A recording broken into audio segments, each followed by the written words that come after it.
Hello guys, welcome back to my channel. ഇന്ന് 2.5 വർഷങ്ങൾക്ക് ശേഷം അപ്പ നാട്ടിലേക്ക് വരുവാണ്. ഞാൻ ചെന്നൈയിൽ നിന്ന് എനിക്ക് കോളേജൊക്കെ ഓപ്പൺ ചെയ്തു. പക്ഷേ അപ്പായെ വിളിക്കാൻ വേണ്ടി കഴിഞ്ഞ വർഷം എനിക്ക് വിളിക്കാൻ പോകാൻ പറ്റിയില്ല. അതുകൊണ്ട് അപ്പായെ വിളിക്കാൻ വേണ്ടി ഞാൻ ലീവ് എടുത്ത് ഇപ്പോൾ നാട്ടിലേക്ക് വന്നിട്ടുണ്ട്. 3-ാം തീയതി നാട്ടിൽ വന്ന് ഇന്ന് 5-ാം തീയതി. അപ്പോൾ ഇന്ന് അപ്പ വരുന്നത്. അപ്പം ഞാനും അമ്മയും മാമനും പിന്നെ എൻ്റെ അനിയന്മാരും കൂടെ കൂടിയിട്ട് ഞങ്ങൾ ട്രിവാൻഡ്രത്ത് അപ്പായെ വിളിക്കാൻ പോവാം.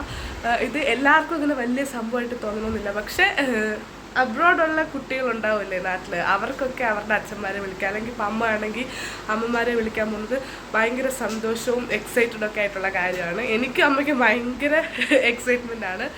അപ്പോൾ ഇപ്പോൾ ഞങ്ങൾ ട്രിവാൻഡ്രത്തേക്ക്, അപ്പോൾ ട്രിവാൻഡ്രത്താണ് വരുന്നത്. ഒരു 10:30 ആകുമ്പോഴത്തേക്കിന് അപ്പം വരും. അപ്പം ഞങ്ങൾ ഇന്ന് അങ്ങോട്ട് പോവാണ്. അപ്പോൾ ഇന്നത്തെ വിശേഷം ഇതൊക്കെയാണ്. അപ്പോൾ നമുക്ക് കാണാം. എന്തോ ഓവർലോഡ് ഈ വീഡിയോ ആയിരുന്നു.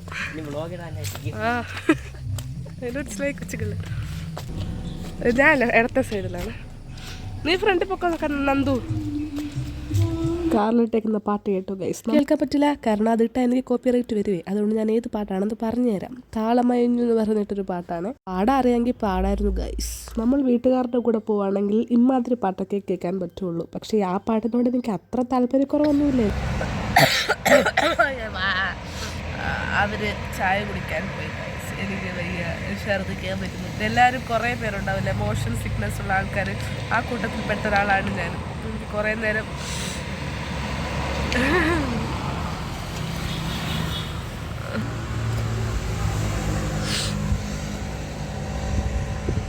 എൻ്റെ ഫോട്ടോ എടുത്തിട്ട് എന്നെ തന്നെ കാണിക്കുന്നുണ്ട് ഗൈസ്. നമ്മൾ ചെറുതായിട്ടൊന്നും താമസിച്ച് പോയി ഗൈസ്. അപ്പ വെളിയിൽ ഇറങ്ങിയിട്ട് വിളിച്ചു. അപ്പോഴാണ് ഞങ്ങൾക്ക് മനസ്സിലാവുന്നത് അപ്പ ഓൾറെഡി വെളിയിൽ വന്നിട്ട് പുറത്തിറങ്ങി വെയിറ്റ് ചെയ്യുവാണ് ഞങ്ങൾക്ക് വേണ്ടി.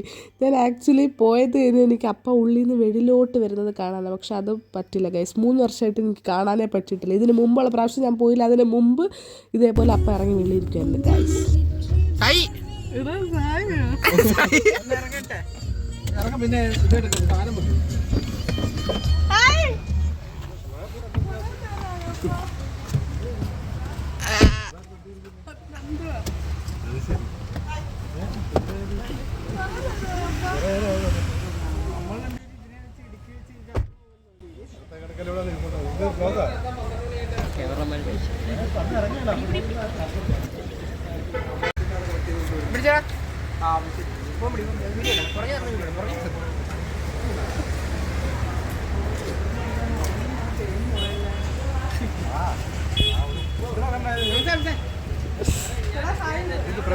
ബൈക്ക് ഓടിച്ചുകൊണ്ടിരുന്നതുകൊണ്ടാണ് ഞാനിത് ഇവിടെ